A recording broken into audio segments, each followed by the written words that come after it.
అందరికీ praise the lord. ఈరోజు దేవుడు మనకిచ్చినటువంటి వాక్య భాగము ఆదికాండము 17వ అధ్యాయము 2వ వచనము. నాకును నీకును మధ్య నా నిబంధనను నియమించి నిన్ను అత్యధికముగా అభివృద్ధి పొందించదనని అతనితో చెప్పెను. ఈ యొక్క మాటలు దేవాది దేవుడు యెహోవా దేవుడే అబ్రహాముతో పలికినట్లుగా ఈ యొక్క సందర్భంలో మనము చూడవచ్చు. దేవుడు అబ్రహాముతో ఏమంటూ ఉన్నాడంటే, నిన్ను అత్యధికముగా అభివృద్ధి పొందించెదను అనేటువంటి మాటను వాగ్దానంగా దేవుడు అబ్రహాముకు ఇస్తూ ఉన్నాడు. వాస్తవానికి ఈ యొక్క అభివృద్ధి అనేది అందరికీ ఇష్టమే అన్నమాట. మన జీవితంలో అంతకంతకు వర్ధిల్లాలని, అంతకంతకు హెచ్చింపబడాలని, మన యొక్క జీవిత విధానంలో దినదినము మనము ఎదగాలని ఎంతో కోరుతూ ఉంటాం అన్నమాట. మనం ఎదగకుండా, మనం ఎప్పుడూ తగ్గిపోయే వారంగా, హెచ్చింపబడకుండా కృంగిపోయేటువంటి వారంగా, నీరసిల్లేటువంటి వారంగా ఉండాలని ఎవరము కోరుకోమన్నమాట. అది ఆత్మ సంబంధమైనటువంటి అభివృద్ధి కావచ్చు, శరీర సంబంధమైనటువంటి అభివృద్ధి కావచ్చు అన్నమాట. మానవులంగా మనం ఎప్పుడూ అభివృద్ధినే కోరుకుంటూ ఉంటాం అన్నమాట. తర్వాత దేవుడు కూడా మనలో అభివృద్ధే కోరుతూ ఉన్నాడు. అయితే ఇక్కడ మనం చూసినట్లయితే కేవలం అభివృద్ధి గురించి ఇక్కడ మాట్లాడటం లేదు, కానీ దేవుడు అధికముగా అభివృద్ధి పొందిస్తానంటూ ఉన్నాడు. తర్వాత అధికముగానే కాదు, అత్యధికముగా. అసలు అభివృద్ధి అంటేనే ఒక గొప్ప స్థాయి అన్నమాట. అధికముగా అభివృద్ధి అంటే ఇంకా కొంచెం గొప్ప స్థాయి. తర్వాత అత్యధికముగా అభివృద్ధి అంటే అది చాలా ఉన్నతమైనటువంటి అభివృద్ధిగా మనము చూడవచ్చు అనమాట. ఇక్కడ మూడంతల ఆశీర్వాదాన్ని మనము చూస్తూ ఉన్నాం. కేవలము అభివృద్ధే కాదు, కేవలము అధికంగా అభివృద్ధి పొందించడమే కాదు, అత్యధికముగా అభివృద్ధి పొందిస్తాను అనేటువంటి మాటను అబ్రహాముతో దేవుడు వాగ్దానం చేస్తూ ఉన్నాడు. వాగ్దానంగా దేవుడు అబ్రహాముకు ఇస్తూ ఉన్నాడు అనమాట. మనం దేవుని యొక్క వాక్యంలో చూస్తాం, యేసుక్రీస్తు ప్రభువారు ఈ లోకంలో జీవిస్తూ ఉన్నప్పుడు ఆయన ఎంతగానో మనుషుల దయయందు, దేవుని దయయందు ఆయన వర్ధిల్లినట్లుగా మనము చూడవచ్చు అనమాట. తర్వాత సమూయేలు గ్రంథంలో సమూయేలు కూడా మనుషుల దయయందు, దేవుని దయయందు ఆయన వర్ధిల్లుతూ వచ్చినట్లుగా దేవుని యొక్క వాక్యంలో మనము చూస్తామన్నమాట. దేవాది దేవుడే ఈ లోకంలో ఉన్నప్పుడు మనుషుల దయేందును, దేవుని దయేందును ఆయన వర్ధిల్లేయటం అవసరమైతే మానవులంగా మనకి ఎంత అవసరమై ఉంటున్నదో మనము గుర్తించవలసినటువంటి వారమై ఉన్నాము గనక మనము దేవుని దయేందు వర్ధిల్లాలి, మనుషుల దయేందు కూడా మనము వర్ధిల్లేటువంటి వారంగా ఉండాలి. వర్ధిల్లుట అంటే ఏం చూపిస్తుందంటే అభివృద్ధిని చూపిస్తుందన్నమాట. మనము మనుషుల ఎదుట అభివృద్ధి పొందాలి, దేవుని ఎదుట అభివృద్ధి పొందాలి. అంటే ఈ రెండు మనకి ఏం చూపిస్తూ ఉన్నాయంటే శరీర సంబంధమైనటువంటి అభివృద్ధి, మనుషుల ఎదుట పొందేటువంటి ఆ యొక్క అభివృద్ధి ఏంటంటే, మనుషులకు కనబడేటువంటి అభివృద్ధి ఏంటంటే భౌతిక సంబంధమైనటువంటి అభివృద్ధి, మనుషుల ఎదుట మనం పొందేటువంటి అభివృద్ధిగా మనము చూస్తామన్నమాట. దేవుడు కోరేటువంటి అభివృద్ధి ఆత్మ సంబంధమైనటువంటి అభివృద్ధిగా మనము చూస్తూ ఉన్నాం. ఈ ఆత్మ సంబంధమైనటువంటి అభివృద్ధి మనుషులకు కనబడదు, కానీ దేవుని దృష్టిలో మనము ఎదగటం అన్నమాట. వాక్యంలో ఎదగటం, ప్రార్థనలో ఎదగటం, దేవుని సన్నిధిలో ఎదగటం, దేవునితో సహవాసం కలిగి ఉండటం, దేవుని యొక్క స్వరూప్యంలోనికి మనము దినదినము మార్చబడుతూ ఉండటమే దేవుని దయందలి అభివృద్ధి అని మనము అర్థం చేసుకొనవచ్చు అన్నమాట. అయితే ఈ మూడంతల అభివృద్ధి కావాలంటే మనుషుల దయేందు, దేవుని దయేందు, భౌతికంగా, ఆత్మ సంబంధంగా మన యొక్క జీవితంలో అత్యధికంగా అభివృద్ధి పొందాలంటే అభివృద్ధి, అధికమైనటువంటి అభివృద్ధి, అత్యధికమైనటువంటి అభివృద్ధి, ఈ మూడు రకాల ఇవి మెట్ల లాంటివి అన్నమాట. అభివృద్ధి అనేటువంటి మెట్టు ఎక్కితే అధికంగా అభివృద్ధి పొందుతాం, అధికంగా అభివృద్ధి పొందితే అత్యధికంగా అభివృద్ధి పొందుతాం.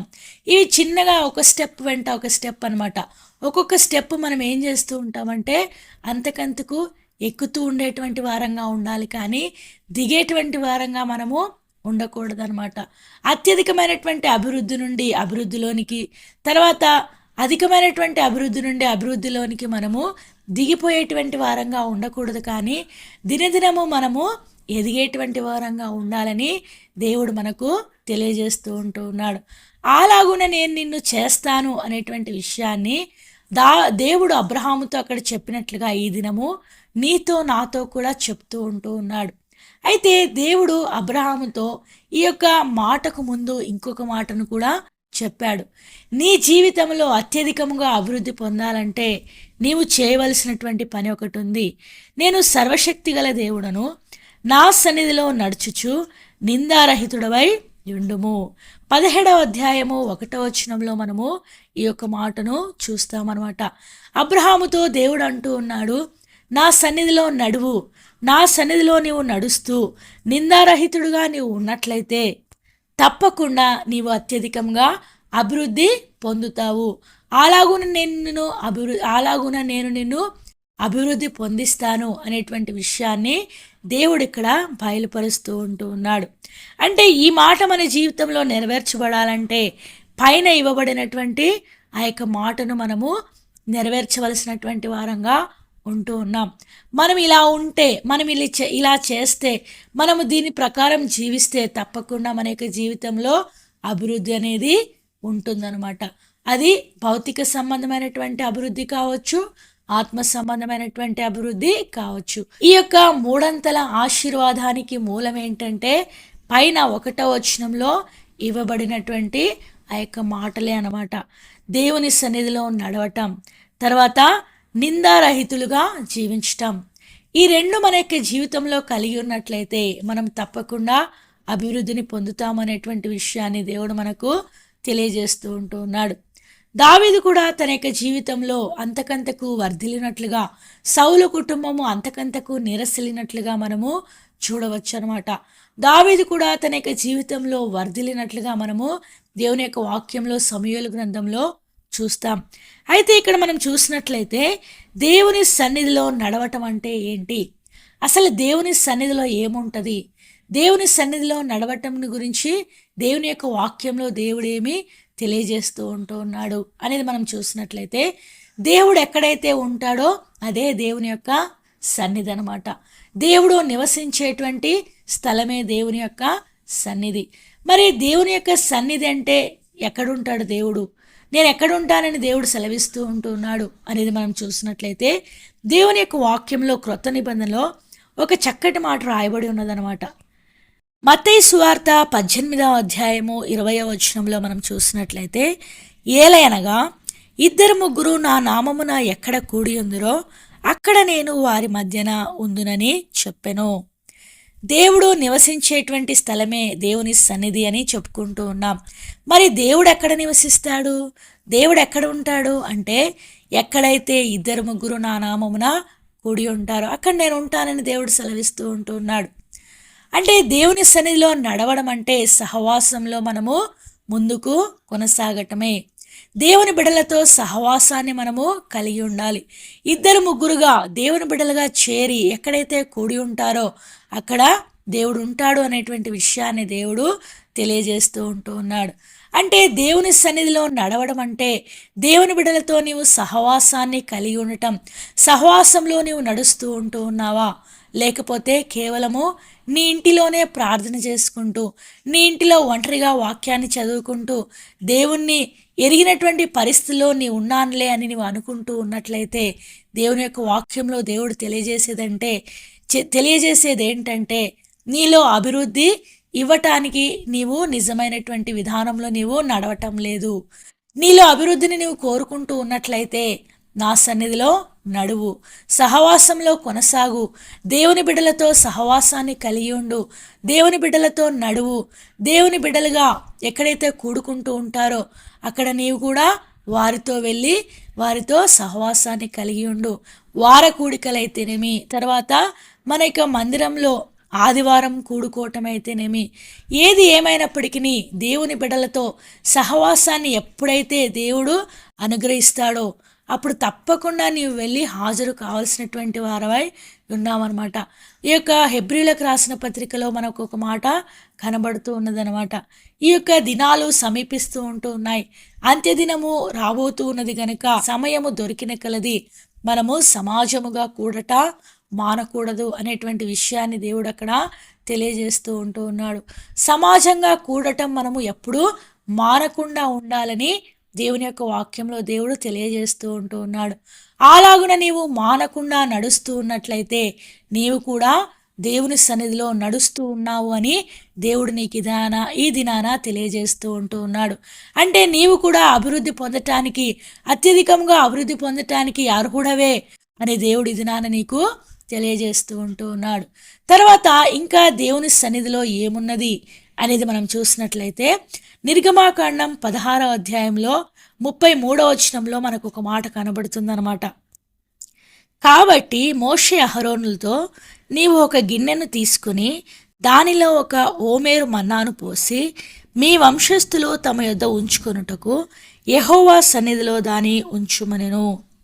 ఇక్కడ మన్నాను దేవుని సన్నిధిలో ఉంచుమన్నట్లుగా ఈ యొక్క దేవుని యొక్క వాక్యములో మనము చూస్తూ ఉన్నాం. పాత నిబంధన గ్రంథంలో పరలోకం నుండి దిగి వచ్చినటువంటి ఆహారము ఈ యొక్క మన్నాగా మనము చూస్తూ ఉన్నాం. ఈ యొక్క మన్నా యెహోవా సన్నిధిలో ఉంచబడినట్లుగా మనము చూస్తూ ఉన్నాం. ఇక్కడ యెహోవా సన్నిధిలో ఏమున్నదంటే మన్నా ఉంది. మన్నా అంటే ఆహారం అన్నమాట. ఇక్కడ శరీర సంబంధమైనటువంటి ఆహారముగా ఇజ్రాయేళ్ల ప్రజలు ఆ యొక్క అరణ్యంలో ఉన్నప్పుడు, వారు ముందు కొనసాగుతూ ఉన్నప్పుడు ఆకలితో వారు అలమటించకుండా, ఆకలితో వారు చనిపోకుండా, ఆకలితో వారి యొక్క ప్రాణములు మూర్ఛిల్లకుండా వారికి దేవుడు ఆకాశం నుండి మన్నాను కురిపించినట్లుగా మనము చూస్తూ ఉన్నాం. ఆ యొక్క మన్నాను దేవుడు యెహోవా సన్నిధిలో ఉంచమన్నట్టుగా ఇక్కడ దేవుని యొక్క వాక్యంలో దేవుడు తెలియజేస్తూ ఉన్నాడు. అయితే ఈ దినాల్లో మనకి ఇవ్వబడినటువంటి మన్నా ఏమిటి? పరలోకం నుండి దిగి వచ్చినటువంటి ఆ యొక్క మన్నా ఎవరు అంటే యేసుక్రీస్తు ప్రభువారే అనమాట. వాక్యమై ఉన్నటువంటి దేవుడు అనమాట. ఆది యందు వాక్యముండెను, వాక్యము దేవుని యొద్ద ఉండెను, వాక్యమే దేవుడై ఉండెను. అంటే దేవుని యొద్ద నుండి దిగి వచ్చినటువంటి మన్నా మనకు ఏమిటి అంటే యేసుక్రీస్తు ప్రభువారే. ఈ యేసుక్రీస్తు ప్రభువారి చేత చెప్పబడినటువంటి ప్రతి మాట కూడా మన యొక్క ఆత్మీయ జీవితానికి ఆహారమై ఉంటూ ఉన్నదనమాట. అంటే దేవుడు చెప్పినటువంటి మాటలే ఈ యొక్క మన్నాగా దేవుడు మనకు తెలియజేస్తూ ఉన్నాడు. దేవుని సన్నిధిలో మన్నా ఉంది అంటే దేవుని సన్నిధిలో వాక్యం ఉంది. దేవుని సన్నిధిలో దేవుడు చెప్పేటువంటి మాటలు ఉన్నాయి. దేవుడు చెప్పేటువంటి ఆ యొక్క మాటలు మనము వింటూ ఉన్నాం. అయితే కేవలం వినటంతో ఆగిపోవటం కరెక్ట్ కాదనమాట. దేవుని యొక్క వాక్యంలో దేవుడు ఏం చెప్తూ ఉన్నాడంటే, మీరు వినువారు మాత్రమై ఉండి మిమ్మును మీరు మోసపుచ్చుకొనక వాక్య ప్రకారము ప్రవర్తించువారనై, వాక్య ప్రకారము నడుచుకునేవారనై ఉండమని దేవుని యొక్క వాక్యంలో ఈ యొక్క యాకోబు గ్రంథము 1వ అధ్యాయము 22వ వచనంలో ఆ యొక్క మాటను మనము చూస్తూ ఉన్నాం. వాక్య ప్రకారమైనటువంటి జీవితం అనేది చాలా ప్రాముఖ్యమైనటువంటి విషయము. అదే దేవుని యొక్క సన్నిధిలో నిలవడం, దేవుని సన్నిధిలో నడవటం అంటే అదే అనమాట. ఈ దినం మనము దేవుని యొక్క సన్నిధిలో నడవటం అంటే ఏమిటి అనేది చూస్తూ ఉన్నాం. మొట్టమొదటిగా ఎక్కడైతే 2-3 నా నామమున కూడి ఉంటారో అక్కడ నేను ఉంటానని సెలవిచ్చిన ప్రకారము దేవుని బిడ్డలతో సహవాసము, వార కార్యక్రమములు, సమాజముగా కూడటం అనేది మానకుండా మనం ఉండాలని దేవుని యొక్క వాక్యంలో దేవుడు మనకు తెలియజేస్తూ ఉన్నాడు. ఈ యొక్క సమాజంగా కూడినటువంటి ఆ యొక్క దినాల్లో ఆ యొక్క కూడికలో వాక్యాన్ని మనము వింటూ ఉన్నాం. వాక్యాన్ని దేవుడు అందిస్తూ ఉన్నాడు. అయితే ఆ యొక్క వాక్యాన్ని మనం వింటూ ఉన్నామా, కేవలం వచ్చిపోతూ ఉన్నామా? కేవలం దేవుడు పొమ్మన్నాడు కదా అని పోవటం, దేవుడు పోకపోతే దేవుని సన్నిధిలో నడవటం కాదన్నాడు కదా అని వెళ్ళటం కాదు. కానీ దేవుని సన్నిధిలో నీవు కూర్చున్నప్పుడు దేవుడు అందించేటువంటి వాక్యము, దేవుని బిడ్డల ద్వారా దేవుడు తెలియజేసేటువంటి ఆ యొక్క వాక్యాన్ని నీవు వింటూ ఉన్నావా, నిద్రపోతూ ఉన్నావా? లేకపోతే వింటూ ఉన్నావా, బాడీ ప్రజెంట్ మైండ్ ఆబ్సెంట్గా ఉంటూ ఉన్నావా? అయితే శరీరం అక్కడుంది కానీ నీ యొక్క ఆలోచనలు వేరే చోట ఉంటూ ఉన్నాయా అనేది దేవుడు ఈ దినాన్ని నిన్ను అడుగుతూ ఉన్నాడు. వాక్యాన్ని వినటమే కాకుండా యాకోబు రాసిన పత్రికలో చెప్పబడినట్లుగా విన్న వాక్య ప్రకారం మనం ఏం చేయాలి? ప్రవర్తించేటువంటి వారంగా ఉండాలి. అదే దేవుని సన్నిధిలో నడవటం అనమాట. నా సన్నిధిలో నడుచుచు అనేటువంటి విషయాన్ని అబ్రహాముతో దేవుడు మాట్లాడుతూ ఉంటూ ఉన్నాడు. ఈ దినమున దేవుడు నీతో కూడా మాట్లాడుతూ ఉంటూ ఉన్నాడు. దేవుని సన్నిధిలో నడుస్తూ ఉంటూ ఉన్నావా? సహవాసాన్ని అంటిపెట్టుకొని ఉంటూ ఉన్నావా? వాక్య ప్రకారము జీవిస్తూ ఉంటూ ఉన్నావా అనేదే దేవుడి దినాన్ని నిన్ను అడుగుతూ ఉంటూ ఉన్నాడు. ఇంకా చాలా విషయాలు ఉన్నాయి, కానీ మనకి ఇవ్వబడినటువంటి సమయము కొంచెమే గనుక ఈ 2 తలంపులతో మనము ముగించుకుందాం. అయితే ఈ 2 నీ జీవితంలో, నా జీవితంలో నీవు కలిగి ఉన్నట్లయితే నిజంగా తప్పకుండా నీవు అభివృద్ధి పొందటానికి యోగ్యుడవు, అర్హుడవే. ఈ యొక్క వాగ్దానము నీవు స్వతంత్రించుకోవటానికి నీవు అర్హురాలవు, అర్హుడవే అని దేవుడి దినాన్ని నీకు తెలియజేస్తూ ఉంటూ ఉన్నాడు. దేవుని సన్నిధిని ప్రేమించు, దేవుని సన్నిధిలో నడవటానికి ఇష్టపడు, దేవునితో సహవాసం కలిగి ఉండటానికి ఇష్టపడు, దేవుని బిడ్డలతో నడుస్తూ ఉండు. ఈ యొక్క లోక సంబంధమైనటువంటి వాటికి నీవు దూరంగా ఉండు. అప్పుడే దేవుడు నిన్ను ఆత్మీయంగా, లేకపోతే ఈ యొక్క భౌతిక సంబంధమైనటువంటి అత్యధికమైనటువంటి అభివృద్ధిని నీ జీవితంలో, నా జీవితంలో దేవుడు అనుగ్రహించేటువంటి వాడుగా ఉంటూ ఉన్నాడు. అలాగున నిన్ను నన్ను దేవుడు సిద్ధపరిచి అలాగున నడుచుకోవటానికి మనల్ని సిద్ధపరచునుగాక. దేవుడు మరొకసారి మనకిచ్చినటువంటి వాక్య భాగమును మనం చదువుకొని ముగించుకుందాం. ఆది కాండము 17వ అధ్యాయము 2వ వచనము. నిన్ను అత్యధికముగా అభివృద్ధి పొందించెదను. దేవుడి కొన్ని మాటలను దీవించి ఆశీర్వదించునుగాక. ఆమెన్.